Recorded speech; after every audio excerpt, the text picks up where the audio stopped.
the J-Bass Today Show. Get ready for a good time, a good time. It's the J-Bass Today Show. Get ready to ride. Hey, good afternoon. God bless you to each of you. Welcome to the J Bass Today Show. Thank you so much for coming along and riding with me. Woo! It's the J-Bass Today Show. Get ready to ride.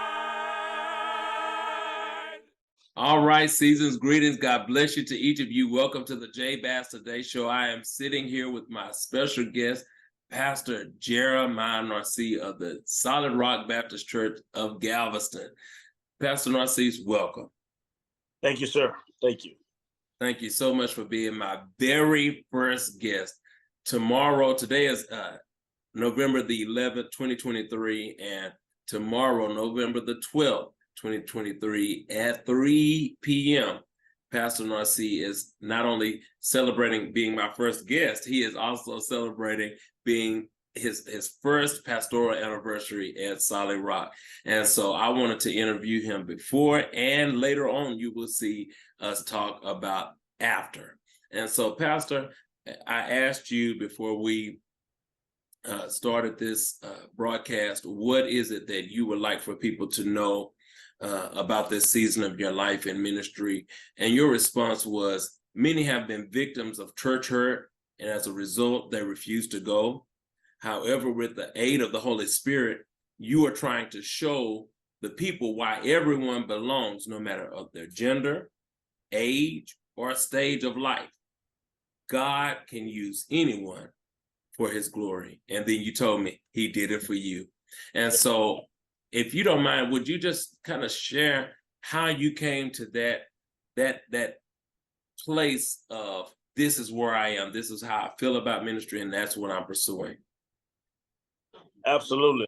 First of all, let me thank you for being the first one on your show. I'm so grateful for that. Such an honor, and I'm grateful for that. And thank you again for in advance for letting the people know about tomorrow. But yes, it's such a privilege, and to say how this mindset came about. I want to say it started. I'm a church boy like many others. Been in church pretty much my whole life. Always been to church, and I just noticed how people that I came up with, some of my peers that I came up with, don't go to church anymore. A lot of them stopped going for whatever reason. It just almost as if people just fell off. Mm-hmm. They don't believe in God anymore or things like that, but they don't believe in the corporate atmosphere of going to worship. And that hurt me to my very core. And when the Lord gave me the assignment of Solid Rock, my thing was I wanted to make sure that there was a big focus on a generation that's seemingly lost and just don't have no desire or no zeal for going to anyone's church. And I believe that's why the Lord was able to allow us to have as many youth as we have, is because many statistic is youth don't go to church anymore. Well, I believe I beg to differ that, because they're coming and they're excited about it, and I believe it's because they have something to do. I am of the mentality or the mindset that young people are not going to come to church just to hear me preach. No. They need something. Right. Their attention span is very small as it is, but if they don't have anything to do, then to them, they don't have anything to look forward to, because just hearing me preach won't keep them involved in church. They need to likewise be involved in service. Yeah. One of the things that I got from even you saying that, and then referencing your statement that you sent me, is as ministers and even as just the body of Christ, it should ever be before us that these are not, we talk about people and we place them in categories and places of judgment, but at the core, that is a soul that needs love and care. And that, from what I feel and what I see, and I've tried to share with you my support as far as, when I see you posting on Facebook that new members are joining, and I'm seeing what you're doing actively with your youth, that I love that, because I see what looks like soul care.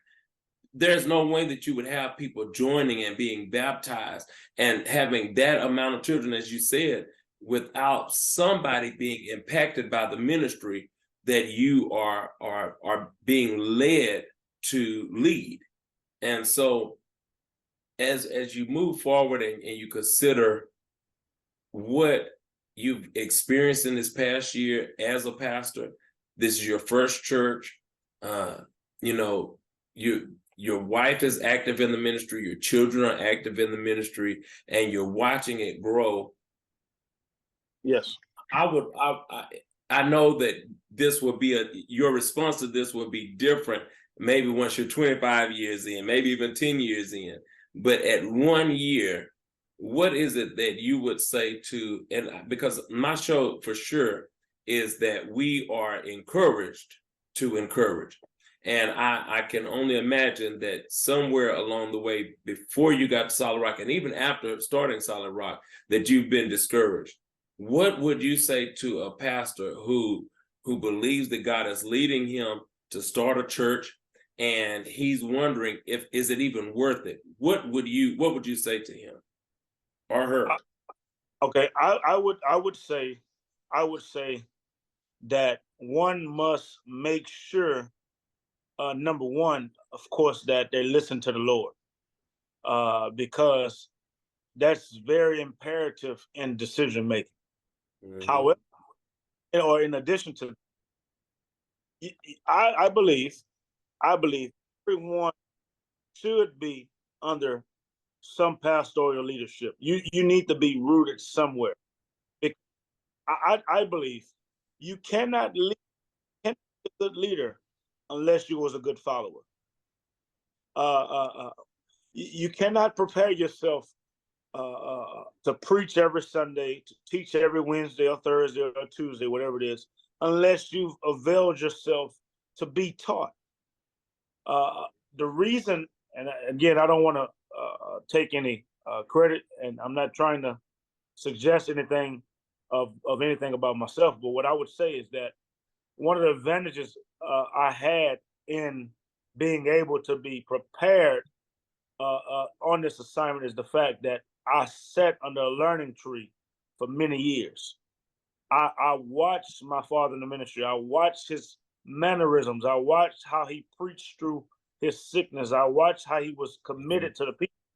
And I remember he said three very things he said. He said, love God, be faithful to God, be faithful to the people, be faithful to the man of God. He said that to me, and those principles stuck by me. And I knew one thing, that whatever my desire was, unless I made sure that I was obedient and faithful to my pastor, that seeds that I planted, I wanted to make sure that I sowed seeds of faithfulness in order to reap it back. Wow. That's so I would say to any inspiring young preacher that desires to pastor or organize, make sure you listen to the Lord, and make sure you're involved in some type of ministry, because as they tell all of us, that ministry is more than just preaching. See, it's stuff that you have to do behind the scenes that nobody sees. You can't be the first one to leave church when it's over with. You got to love on the people just as the pastor do.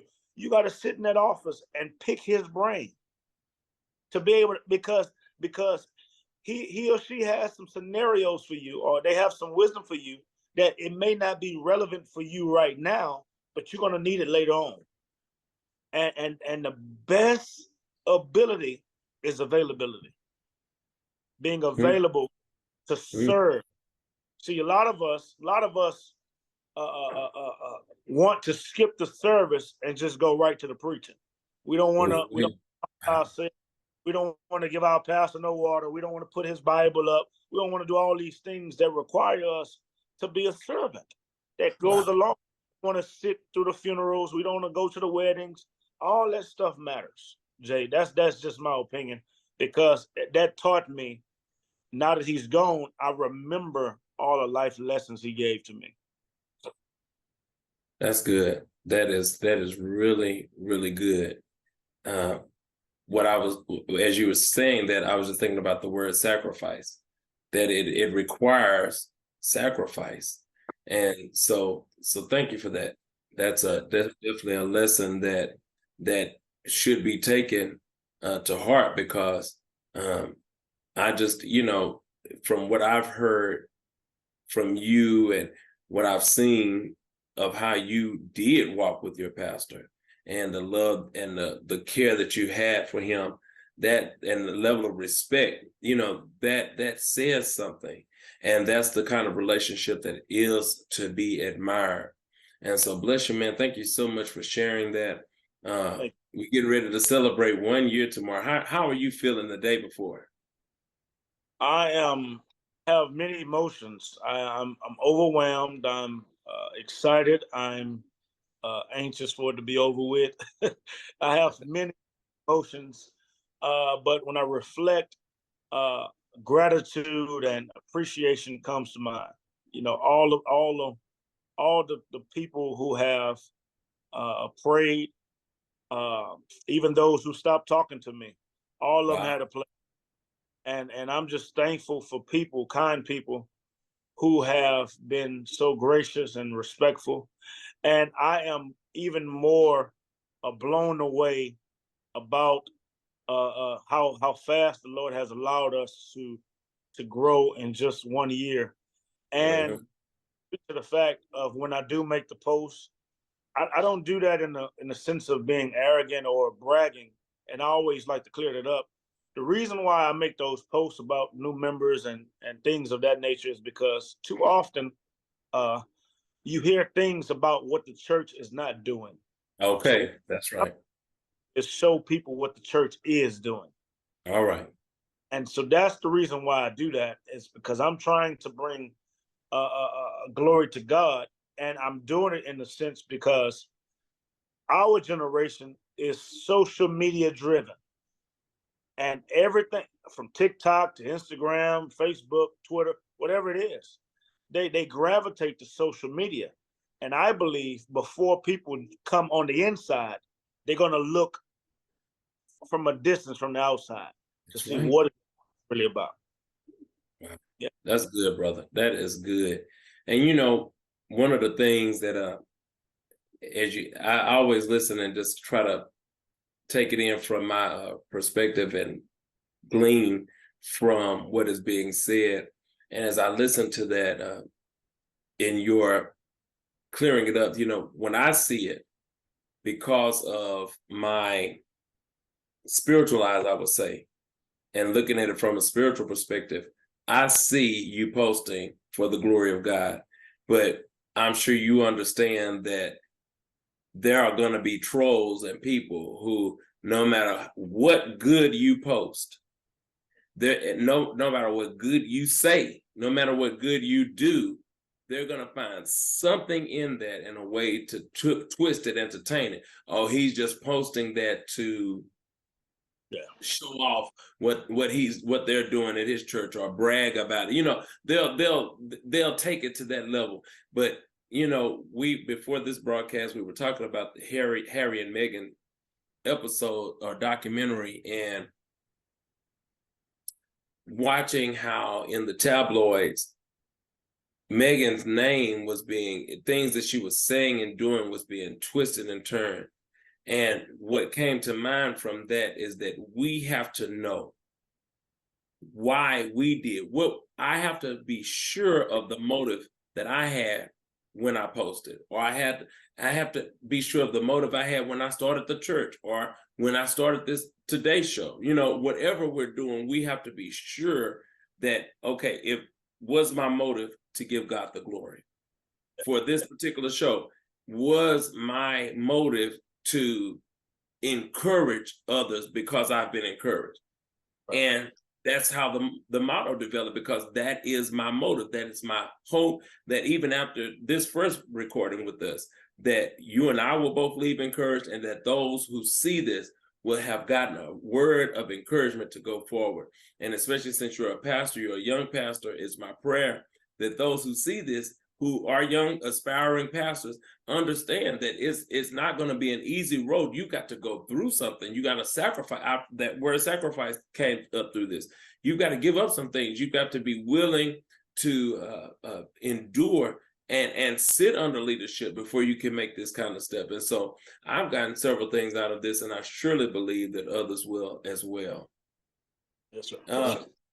All right. And so this is good for our first taping. Is there anything else that you would want to say before we go into tomorrow? Before we go to tomorrow? To Tomorrow. Yeah. I would say, I made a post about a year ago. I think I said something to the effect that ages 17 or 18 to 40, we're going to reclaim them in the sense of they're going to come back. They're going to get church. They're going to, and there's stories. So many things can be said of why not, why this, why not do it. And my take is that illustration someone gave on Facebook a few years ago about a pastor and this woman who were the woman decided she wanted to leave church because she got tired of hypocrites. She got tired of people being on their phones. She got tired of people talking and being disruptive. And the pastor told her, well, take a glass of water, walk around the church 2 or 3 times and don't let no water spill. And the woman said, okay, I did it and it was done. Well, did you drop any water? No, I didn't drop any water. Why didn't you drop any water? Because I was focused on the glass. Mm-hmm. See, the problem is that too often people come to church for formality simply because it's Sunday. And what happens is their body is in church, but their mind is on the other side of town. And they'll leave the same way. And we sometimes treat God like a spiritual filling station, run on empty all week long, and then expect the preacher to do what we should have been doing all week. Just that if you want to have a good experience in worship, you can't get nothing out of worship unless you put something into it. Like the worship experience, the learning experience, it's not the preacher, pastor, deacon responsibility to just pump you up you got to learn for yourself. You got to it should be a desire, the same desire we have to go to biker rally, the same desire we have to go to New Orleans, same desire we have for the football game, the same desire. Mm-hmm. Where is the Lord that totem pole? And if he's anything other than first, we won't be blessed by that. Wow. Man, that was good. That what a way to end tonight's broadcast. Bless you, Pastor Narcisse. Bless you. Thank you. Yes, sir. It's the J-Bass Today Show. Get ready to ride. All right, season's greetings, y'all. We're back. I'm back with Pastor Narcisse. It's the week after the first year anniversary. Pastor Narcisse, how you feeling, man? Doing well. All is good. How about you? All right. Good. You know, I want to start off at this point because Pastor Narcisse brought something to my attention shortly after the first anniversary, and it has been on my mind. And someone else, I was getting a resume together for something, and someone else brought to my attention the track of being able to work with people multiple times and building bonds over time. And you know, you said it was the wedding, I know it was the first anniversary and the installation. Man, you know, when you sent that message, that we're there. We know that we were there, but when you put it all together and realize just how much that you all have been able to see those moments together, it's just truly a blessing. And so I just thank you first and foremost for being on the show. I thank you for calling me for those special occasions. It really, really makes me just feel, I can't even put into words how I feel about that. And I just thank you. Absolutely. Thank you. Thank you for being a consistent brother. Yes, sir. Yes, sir. You know, and I was gonna say it's all about the kingdom and doing God's business and being available when He sends us. But you know, I was there for the wedding, so you know, even that and just that just says a lot. And of course, I'd met his wife, Lady Narcisse, before I met him officially, and because I was playing at the middle or at the high school for the gospel choir, and she was one of the singers, and so we just stayed connected, and the bond has been built, and I just feel so honored to have this time with you. And so my first question is, man, my second, it's the week after. I know it's hectic leading up to an anniversary, all the preparation, all the planning, who's going to come through, who needs to do what. But it's all settled and done. The dust has settled. How you feeling? I'm feeling relieved, relieved because everything that we wanted to happen with the aid of the Holy Spirit that happened. Okay. I don't really have too many expectations for who's going to show and all that. I don't really get into all of that. That's for the Lord to do. However, it's time for us as a church to move forward, and let's do some kingdom work. I mean, my whole vision the Lord has given me for the upcoming year is through evangelism and going out. Told them earlier this year, I said, well, at the end of this year, I said that we thank God that the people came in, and we thank God for the people who did come in. However, now it's time for us to go and get the people, because there's a lot of people who refuse to come into church because they don't feel welcome in church. Sure. Let's go get those people. So that's what we're focusing on for the upcoming year, Lord's willing. Okay, so what are you have any strategy that you have for going out and getting those people? Some ways that you plan on reaching out? Absolutely. So what we did, I want to say it was in July. What we did was we went over to 19th and Broadway. Mm-hmm. I have a few members who live in those apartments out there. And matter of fact, I had two at the time. Well, after we left there, Lord's by the grace of God, we've added 6 members from that same apartment complex. Wow! We were going there just to bring the gospel, because number one, it was requested that we come, and number two is because there was a lot of people who didn't feel comfortable for whatever reason coming to church. So I just said, no, we're going to bring the church to them. So okay. What we're going to do is, what I seek to do is go to different areas quarterly, because obviously I know everyone is not comfortable doing street ministry. However, everyone should be comfortable being a witness. That's right. And even if you don't know what to say, your presence can mean everything. That's right. So that's why I don't give nobody a pass. Well, that's not for me. No, even if you don't say anything, just showing up can make a difference. So what we plan to do is quarterly go out and evangelize until we're able to build a stronger team of people. Okay. Now, is this where I believe I saw something that where y'all kind of set up and did some fun activities as well? So the fun activity, I think what you saw possibly was our church picnic, if it was in the church parking lot. So that is that's what we do every year leading up to our church anniversary. Okay. Well, okay. If you see at the apartment complex, that had nothing to do with us. That was the members. They set all of that up. We were just coming. I think that was it. Yeah.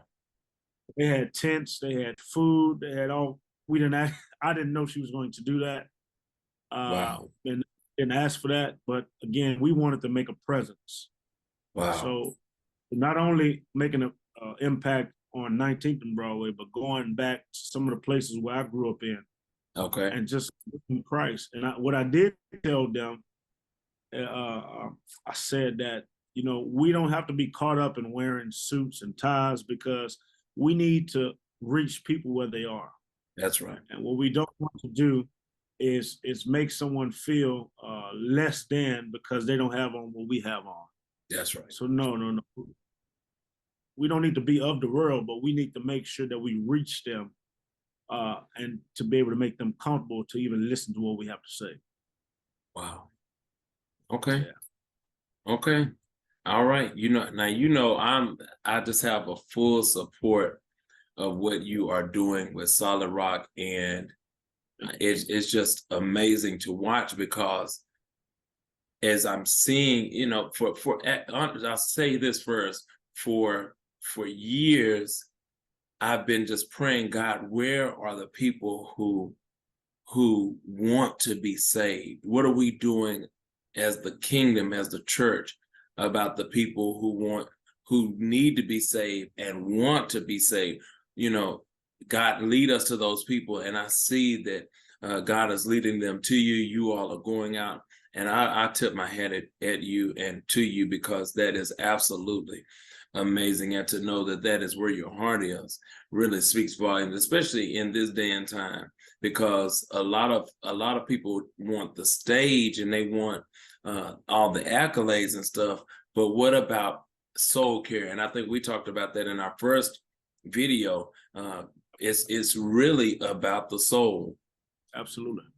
And brother, I even make mention of the fact that there are times, even now, I grew up in a church where, of course, we wore suits and ties. We dressed the part.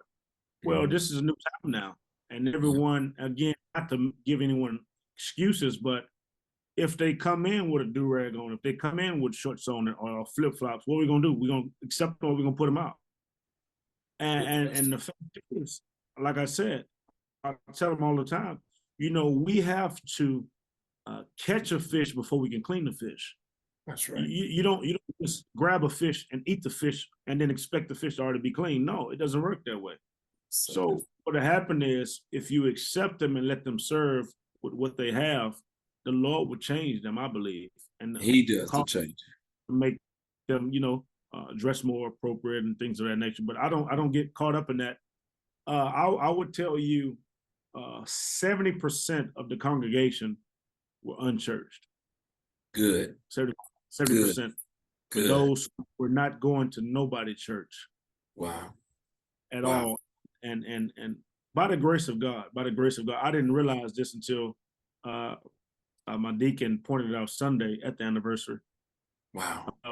We have baptized every first Sunday this year. And I'm just thankful for that. Sunday, we have not missed one, I don't believe, ever since January. And I'm very grateful for that. Yeah. That is absolutely a blessing. All year long, you just can't beat that. I mean, that alone is a testament, because there are some churches that aren't. And so to see the work that God is doing in and through you, man, just continue to let him use you, brother. That's all I can tell you. Yeah. So I may have done this in the last broadcast. I know that you're going to have an early morning, and I just wanted to get some additional footage to just hear from you after the anniversary, because again, I know the hustle and bustle trying to get it together and all of that. And so I know you feel relieved now. And as you reflect on your journey to this season of your life and everything that you've been through, I'm sure you've had some low moments. I'm sure there have been times that you thought about giving up. But to be in this moment, at this juncture and season of your life, maybe there is someone who is coming up now, who grew up in a place like you grew up, and they're looking for some kind of hope that they can get out of it. I just heard about a young lady who committed suicide, and I've been there. I've had that feeling that my life was worthless and purposeless. And, people would see me here and see this smile on this picture up here and think that it's always been smiles and happiness, but there have been some real low moments. And so what would you say to someone who's in that place, who feels like there's no reason to live on throughout the night? I had that happen before, and a lot of times, without trying to misguide anyone, I would ask them to do something for themselves. However, so what I would say is document everything good in their life. Document everything that's not so good. And if you look at both sides of that coin, and if you look at all the not so good moments, and then you look at all the good moments, if the good moments outweigh the bad moments, then I think you should see the good in your life. And what you can do is kind of consider why do you feel like you have so many not so good moments? Could it be some of the company you're keeping? Oh, okay. Some habits. Could it be that you're giving your spouse or your job or your finances or your friends so much of your attention, and then the more you give to them, the less you give to the Lord? And then you start to feel as if I'm not doing anything right. It's because the person that should be first is put on the back burner. Wow. Okay. So when we consider those things, and all of us have habits, all of us have flaws. True enough, born in sin, shaped in iniquity. We recognize all of that. But my thing is always, nobody can beat me doing wrong but me. I mean, I know my faults, I know my flaws, but at the end of the day, the sincere part of my life is that I really love the Lord. And I don't want nothing to hinder me being blessed by the Lord. Yes. And if that means going out my way to help others, if that means serving him more, if that means studying more, whatever it takes, that God has to be first in the person's life through the Lord Jesus Christ. And if he's anything but first, you're missing the mark. That's good. But to those brothers and sisters who have ever contemplated suicide, maybe they'll see this broadcast and maybe, well, I felt like that. Well, I want you to know that you're worth more than you ever know. If you need a visual, and maybe I'm just saying, maybe this is the right appropriate time to say it because I'm on his show. Think about the life of Reverend J. Bass. He felt the same way. And here's a brother who put out multiple records, who's back in school, who's a full-time minister of music, who's literally living his dream. I told my wife this. You can ask her, I promise you. I told her this. I said, what separates J. Bass compared to most musicians? This is what I said to her. I said, most musicians look at that as a gig or a job. I said, J. Bass do this as a passion, which is why you get the results you get. Wow. Which is why you keep having doors open for you, because it's coming from a sincere place. So if we do things sincere, I believe God will continue to open doors for us. I believe that. Amen. I'm here right now. I ain't pay a dime for this. Nothing. Wow. Nothing. Wow. And you're at a conference. I'm at a conference. I didn't pay for nothing. Wow. Flight, hotel? Nothing. Registration? Not one dime. Nothing. Wow. This is good for me. I'm serving as the music director for a theater production. And the theater teacher, I shared with her some things that were happening, and she said, "Oh man, you're experiencing blessings on blessings," and that's what it sounds like in your life, Pastor Narcisse. Blessings on blessings. Absolutely. Oh man, that reminds me of Malachi when he says, I'll open up the windows of heaven and pour you out a blessing that you do not have room enough to receive. And a lot of times, you know, I've been guilty of saying this because I faithfully pay my tithes and give my offering is, well, God, I'm looking at my bank account and I got some more room. Yeah, absolutely. But when I consider, and you talked about, you recommended to someone who might be at a place of giving up that, hey, create a good and bad list, weigh the pros and the cons. Absolutely. And to be honest, sometimes, you know, you sit down and you start making those lists, and there are things that we take for granted every day that are literally blessings on top of blessings. But because I've been sick and dealing with sickness, every time that it does something and I feel my heart beating, I realize I'm still here. My heart is still beating. Yeah. That means I'm still breathing. Yeah. Blood is still flowing. Yeah. I'm able to see. I'm able to speak. I'm able to think. Yeah. I'm able to wiggle my finger. So many, and those were just physical things that I named. Right. But look at all those blessings just that quick on my good side. Absolutely. Of things that are working out in my life. Absolutely. You get what I'm saying? And so for you to say that, it made me think there are blessings that we don't even consider. And there's a hymn that says, count your blessings, name them one by one. Yeah. And so I thank you for even making that recommendation, because if we really seriously sat down and thought about it, we're blessed. Absolutely. We're better than blessed. Yes, sir. Absolutely. And I want to say this. I know it's not on the part of the interview, but I want to say that I don't think you realize the impact you had on my life. I don't think you really understand that, because what you've done with my child, my daughter, and I think I shared this with you before, and I'll say it again.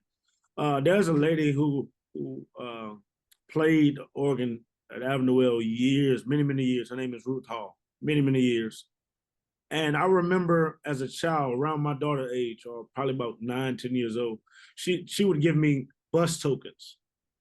You don't know about no bus token. You too young to know about bus tokens. She would give these bus tokens. And of course, I was too young to catch the bus by myself, but she would give me these bus tokens. I never asked her. And she said, I want you to learn how to play the piano. Unfortunately, I never was able to learn. I never was able to catch the bus to her house, go get the lessons. But it always stayed in my heart that because I missed that opportunity, if it ever came back around, I wanted to make sure that I took full advantage of it, even if it's not me. Now, if my child has any desire to do that, I just want to make sure at the end of the day, she gets what I could have had. And just by your willingness to even do that, it means so much. It means so much. Well, like I told you all when we started before, you know, if she has that desire, man, I'm all for it. And the fact that she has approached me multiple times asking about it during the anniversary, or you know, after the anniversary, she came to me before and after church. So, you know, that lets me know that it's on her mind. And when she sees me, she's thinking about that. And so She didn't tell me anything. She didn't tell me anything. That came directly from her. I see. Wow. And I know you brought it to me a couple of weeks or months ago, saying that she had said something, but then for her to come back and say it, I know she's serious about it. And so I'm excited, and I count it an honor. You know, this is one of the things that I think we can close with, to see the youth ministry at your church booming in such a way, to see, I know, you know, Lady Narcisse plays a lot in that, you know, her working with the youth, and just seeing you all in action with them does my heart good. I was telling a friend that my top 3 influential people in my life are Bishop Jakes, Oprah, and Tyler Perry.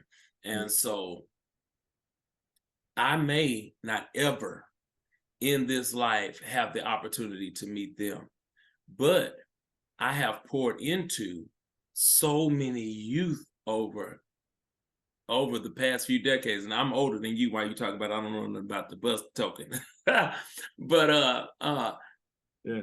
over the past 20, almost 30 years, I've been working in youth ministry, serving in district associations and things like that, and all the opportunities and places I've been able to travel working with you. We have no clue. I was thinking about what your deacon said to you, that he knew you when you were born. Yes. And we never know what the children that we are pouring into, that we're helping raise, we don't know what they're going to become. We don't know who they're going to become. We don't know how God is going to use them. And so I said, it's possible that if I never meet them, God is positioning me to work with these children so that when Jersey gets older, you get what I'm saying? That she raises up and I might be 70, 75, and she's traveling the world, and she remembers that J-Bass taught her piano lessons, and she called for me to come meet and chunk me 10,000. You know, come on now, make your money, baby. But you know, just that thought, and so it's that makes me think it's so important for us to invest in children, because we don't know. I think about growing up, and I'm sorry, this is your interview, but you really got me thinking that what if at least one adult when I was growing up saw that I could become who I am today. For so many days, so many years, I felt like there was no real mentorship. No one who saw that I really could be a musician and say, okay, let me take him by the hand. Now, as I really became on and started playing for a church, there was another musician who would take me to play workshops with her, and I'm so grateful for her. But at a young age, you know, what I was getting was discouragement. Your singing sounds a mess. You beating on that piano, stop it, those kind of things. But what if I would have stopped that? And so I'm back at it again. Now the encouragement is, what would you say to adults to help them bring forth the kind of ministry that you are doing there at Solid Rock, that would encourage another young person who feels like how I felt, that I want to do the music. I'm excited about music. I love music, but all I'm hearing is negativity about what I'm doing. Nobody's saying, stay at it, young man. You'll get it one day. I'm not getting that. What would you say to that young person and to those adults that are around young people? Right. So I think the main thing, first and foremost, adults, for the most part, need to recognize or remember that they used to be children. We cannot operate, if this is offensive to anyone, that's just how you took it. I don't mean to be offensive.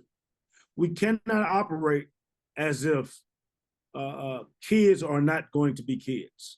That's right. Now, that's exactly right. There's a correction that needs to take place. When they're wrong, they're out of line, we correct them in love. We need to, for my children, I tell them, my children acting up, correct them. Absolutely. However, growing up, you have a kid going over to play on the piano, you have a kid beating on some drums, you act like they broke a law. No. It could be something that you don't see right now. You don't see something in them, but it's something that they have on the inside that could sooner or later be the musician of the church. That's right. Something is drawing them to that. There's a reason they're attracted to that. Yes. It's a reason. Yes. It's a reason. And I tell our church, I said, I don't care about Youth Sunday. I don't care if it's just Youth Sunday. Whatever Sunday these kids decide they would like to serve on the Lord's program, we're going to make it available for them, because I want them to know that the church had an investment in their life. But however, what we did was, I said, no, I don't mind the singing, I don't mind the dancing, but we're going to teach you. That's why we implemented Thursday night Bible study for the children, a separate Bible study, because they were not getting on the Wednesday night, and I knew that. So, and I know children are not going to get on Zoom and have their band for a whole hour. So no, but we need to have an in-person Bible study because you need to know why you're dancing. You need to know why you love music. You need to know why you're doing this or how to conduct yourself in the classroom or in service when someone is correcting you. Because trust me, we have a lot of work to do with our children. However, it's not something that I'm discouraged about because when I look at the landscape of the church, when I look in Solid Rock and I see 20, 30, sometimes 40 children, I thank God for that because I remember just a few years ago that youth in church was a dying breed. Yeah, we all have some, and what we need to do is continue to invest in them, train them, teach them, correct them when it needs to be corrected, and encourage them when they need to be encouraged. But ultimately, let them serve, whatever it is, whatever gift they have. If it's reading announcements, greetings, passing programs out, picking up trash, whatever it is, let them do it. Yeah, it's not hurting us. It's only going to help us. It's going to develop them. And here's the weakness, though. And that's last point I will make is I also tell them. I said, look, when you go to school, when you go to lunch, you ask your parents for $5, $3 to get you some lunch, some snacks at lunchtime. Stop coming to the Lord's house without having something to give. Well, what I'm trying to do is teach them now how to tithe because when they become adults, they'll understand the basic principles of tithe. So we get on them about that all the time. But I don't mind planning trips. I don't mind summer fun and all of it. I don't mind any of that. But basic principles of the Word of God, fundamentals of the Word of God is what we're teaching. That's my first and foremost priority when it comes to our children, and everything else take care of itself. But let them serve. That's my motto. Let them serve. Yeah. All right, man. Yeah. Pastor Narcisse, yes, sir. I appreciate you taking this time. It has been a blessing. You've given me several things to think about, and my heart is full after this interview and the previous interview, and I'm looking forward to putting it together and just seeing how it all comes together because what God is doing in and through you and your ministry and your family, it's absolutely a blessing to watch, and I'm so grateful to be a part. Thank you. I want to put you on the spot for a minute. We're having our second annual Youth Explosion in March. Okay. I would love for you to work with our children. Okay. Oh yeah, now you know I'm ready for that. I'm already ready for that. Okay. Give them a whole break. Okay. Well, we'll be in touch.